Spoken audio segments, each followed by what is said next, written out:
Hello everybody, my name is Mahdir and I've written a poem. So today I'm going to analyze my poem.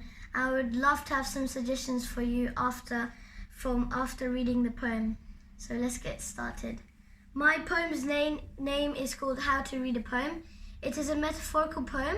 So the title is How to Read a Poem, but I'm going to read the poem associated with cricket, the sport. I'm saying it as if the cricket ball is the poem. So please enjoy. How to read a poem. Look at the ball approaching.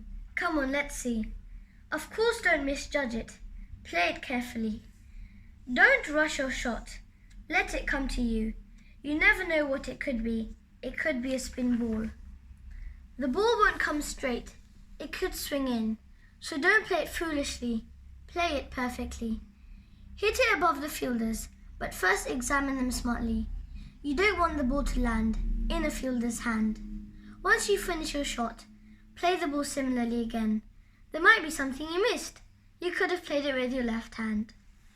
Now this poem is in 5 stanzas. So right now I'm going to explain each stanza to you. If you didn't understand it, I'll explain, so don't worry. So the concept is like how to read a poem and how important poems are, and that you should always examine them smartly, and like it's not just what meets the eye, it might be some deeper meanings. So in this case, the ball is the poem. So I've associated with cricket.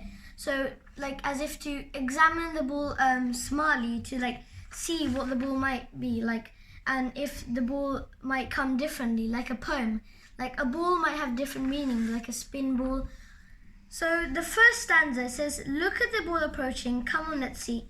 Of course, don't misjudge it, play it carefully. So here I've already introduced the poem. So let's see the poem and play it carefully. So like, look at the poem and read it slowly at the beginning. The second stanza says, don't rush your shot, let it come to you.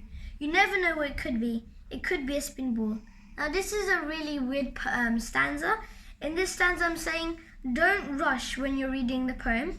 Read the poem fluently. Like you never know what it could be. A sentence doesn't mean it's just going to be those words. It might have a deeper meaning.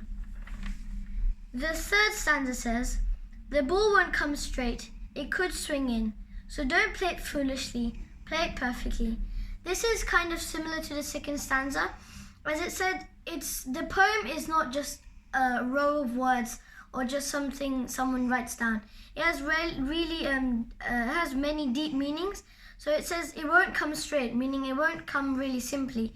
It could swing in, so don't play it foolishly, which means don't just analyze at your first thought, look at it. Next one, hit it above the fielders, but first examine it smartly. You don't want the ball to land in a fielder's hand. Now, I've changed the topic here slightly. The fielders is now the poem. So examine the poem correctly. You don't want the ball to land in a fielder's hand, which is trying to say that you don't want to get the concept of the poem wrongly. You want to get the concept of the poem correctly. Now, this is my last stanza. It has loads of meanings. It says, once you finish your shot, play the ball similarly again. There might be something you missed. You could have played it with your left hand. In this stanza, I'm saying, once you've read the poem, read it again slowly. There might be something you missed, you could have played it with your left hand. That's showing that if you read the poem again, my teacher at school says, always read the poem again. There's always something you missed that you would like enjoy a different meaning. So yeah, that's my whole poem. I hope you enjoyed it. Please give me some comments on how to improve it. And please do comment if you liked it. I wrote this poem inspiration by Al Zoynes.